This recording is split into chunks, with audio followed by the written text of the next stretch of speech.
It had been several years since Sofia had first arrived at Enchantia Castle. No longer the wide-eyed village girl who stumbled into royalty, she had grown into a poised, compassionate young queen. Her amulet of Avalor still shimmered against her heart, its magic now more of a comforting companion than a mystery. But as Sofia awoke one spring morning, she sensed a different kind of magicone not tied to enchantments or spells. She placed a gentle hand on her stomach, feeling a flutter that wasn't just nerves. She had felt this subtle change for days now, a quiet fatigue, an unfamiliar warmth, a change in her heartbeat. Clover had noticed it too. "You've been dozing off mid-story," he remarked one afternoon. "You never nap through the part where I talk about snacks." Sofia giggled, brushing her hand through Clover's soft fur. "I think something big is happening, Clover," she whispered. With the support of her husband, Prince Leo of Marabella, kind-hearted, clever royal from a coastal kingdom, Sofia visited the royal healers. Their gentle, knowing smiles confirmed what she had begun to suspect. "Your Majesty," the healer said softly, "you're with child. Congratulations." The words echoed in Sofia's heart like a chime of bells. "I'm going to be a mother?" Leo, seated beside her, took her hand and smiled with misty eyes. "We're going to be parents." The news spread throughout Enchantia and Marabella with joy and celebration. From the palace gates to the furthest village, bells were rung and flowers were tossed. Bailiwick immediately began planning adjustments to the castle to make it more child-friendly. Queen Miranda, Sofia's mother, could hardly contain her tears of joy. Even Amber and James, now living abroad as royal diplomats, sent enchanted scrolls glowing with excitement. As Sofia's pregnancy progressed, her days took on a new rhythm. She still attended court, listened to villagers, and walked through the castle gardens, but everything felt more vivid. The breeze seemed gentler, the castle warmer.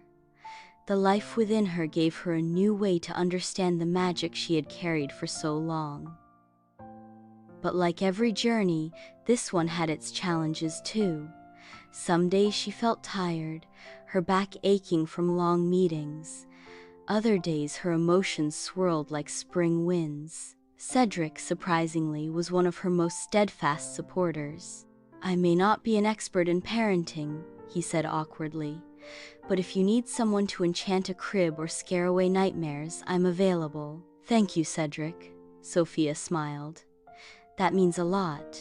She cherished the quiet moments most, rocking gently in the garden swing Leo had built for her, journaling her thoughts about the future, and wondering what kind of person her child would become.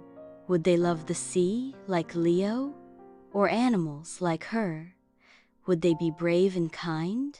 One night she sat by her bedroom window, holding her amulet of Avalor. "Do you think they'll have a bit of your magic?" she whispered.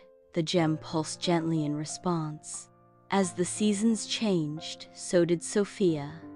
Her belly grew rounder, and so did her dreams. She began to envision what life would be like with a baby in the castle, lullabies in the moonlight, giggles in the hallways, tiny feet padding across cold stone floors. She and Leo prepared a nursery with soft purples and enchanted mobiles that sparkled like starlight. At 7 months, Sofia hosted a royal tea garden gathering with the magical creatures of the forest. The fairies from the Royal Prep Academy surprised her with a floating cradle that hummed lullabies. Even the merfolk from Marabella brought coral bells and ocean pearls to hang in the nursery for luck and peace. Clover, of course, had been appointed Royal Animal Guardian Extraordinaire. "This little bunny's got duties," he said proudly, standing guard by the nursery door. "I'll be watching every bottle, every nap, every squeaky toy." Sofia laughed, petting him gently. "You're going to be amazing." But despite all the love and preparation, Sofia had one lingering worry. Would she still be the same kind of leader once the baby arrived? Could she balance her royal duties with motherhood? One evening, she confided in Miranda as they watched the sunset from the tower. "I'm not afraid of becoming a mom," Sofia admitted. "I'm afraid of not doing it perfectly. What if I make mistakes?" Miranda took her daughter's hand. "You will make mistakes," she said. "We all do. But being a good mother isn't about being perfect. It's about showing up, loving with your whole heart, and learning along the way. And Sofia, you already do all of that." The day of the baby's arrival came quietly. No thunder, no fanfare, just a gentle rain, a castle hushed with anticipation, and the glow of candlelight through the windows.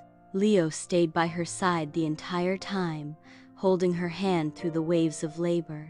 The fairies, the healers, and even Cedric worked together to create a warm, peaceful environment.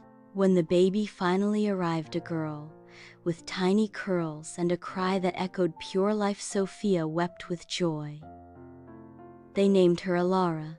She was cradled in the enchanted bassinet that hummed softly, wrapped in a blanket woven from threads blessed by magical creatures across the kingdoms. The castle transformed again, but not just with baby cries and lullabies.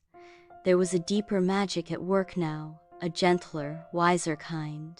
Sofia took her daughter on strolls through the garden, introduced her to Clover and the woodland creatures, and began reading stories of bravery and kindness, even before Elara could understand them. In time, the people of Enchantia came to say that the kingdom itself felt different, softer, more joyful, as though the arrival of Princess Elara had reminded everyone that the future was not just in scrolls or crowns but in the small, powerful light of a new beginning. And every night, before Sofia tucked her daughter in, she would whisper, "You were born of magic, not just the kind in gems or spells, but the magic of hope, love, and new beginnings. And I will always be with you through every chapter of your own royal story." And with that, Sofia the First stepped into a new role, not just as a queen, but as a mother. Her journey was no longer just about becoming royalty. It was about passing on the magic that lived in her heart and watching it bloom in the next generation.